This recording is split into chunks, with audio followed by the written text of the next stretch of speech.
এস্পিৰেন্ট এই ভিডিওটো ডিব্ৰুগড় ইউনিভাৰ্সিটিত তুমি যদি ল কৰা তেনেহলে তোমাৰ কিমান খৰচ পৰিব কাৰণ মোক ভিউয়াৰ্স এজনে এই টপিকটোত এটা ভিডিও বনাব দিছিল লগতে মই কৈ দিও ইয়াৰে এডমিশন প্ৰসেস কি হ'ব এন্ট্ৰেন্সৰ কাৰণে তুমি কি সিলেবাস ফলো কৰিব লাগিব so let's start the video so Dibrugarh ইউনিভাৰ্সিটিত তোমালোকে 5 ইয়াৰ ইন্টিগ্ৰেটেড BA LLB বা BA LLB অনাৰ্স কৰিব পাৰা যত তোমাৰ BA প্লাস LLB দুয়োটা 5 বছৰতে কমপ্লিট হৈ যাব now let's talk about eligibility first কথা হল তুমি 12 পাস কৰিব লাগিব তাৰ লগতে তুমি যদি জেনাৰেল কাষ্টৰ পৰা বিলং কৰা তেনেহলে তোমাৰ 12 ত 45% থাকিব লাগিব OBC ৰ পৰা বিলং কৰা যদি 42 আৰু SC বা ST কাষ্টৰ পৰা যদি বিলং কৰা তেনেহলে 40% থাকিলেহে তুমি ফৰ্ম ফিলআপৰ কাৰণে এলিজিবল হ'বা অকল ফৰ্ম ফিলআপৰ কাৰণে কাৰণ তাৰ পিছত তুমি এন্ট্ৰেন্স দিব লাগিব এন্ট্ৰেন্সত তোমালোকৰ ৰিটেন এক্সাম আৰু ভাইভা বা ইন্টাৰভিউ এই দুয়োটাই তুমি ক্লিয়াৰ কৰিব লাগিব ইয়াতে সিলেকশন সম্পূৰ্ণ মেৰিটৰ ওপৰত হ'ব ইয়াতে তোমাৰ এক্সাম 200 মাৰ্কৰ হ'ব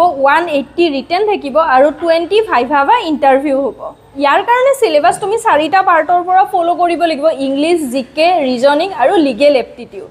ইয়াতে টোটাল 90 MCQ থাকিব সো স্পিড আৰু একুৰেসি দুয়োটা কিন্তু তোমাৰ কাৰণে ইম্পৰ্টেন্ট এতিয়া হেল আমাৰ ফি ষ্ট্ৰাকচাৰৰ কথা লাষ্ট ইয়াৰ তোমাৰ এপ্লিকেশন ফিজ আছিল 950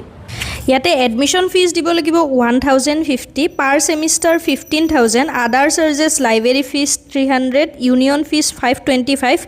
SAF fees 105 development fees 420 internet fees 210 student safety insurance 53 আৰু স্পৰ্টছ বোৰ্ড ফিজ 35 এনেকা টোটাল তোমালোকৰ 17690 আৰু এটা এক্সট্ৰা ফিজ আছে endowment ফিজ ইটো 40000 দিব লাগিব সাগে এট এ টাইম দিব লাগিব এইটো লৈ কেনে মই ইমান সিওৰ নহয় দে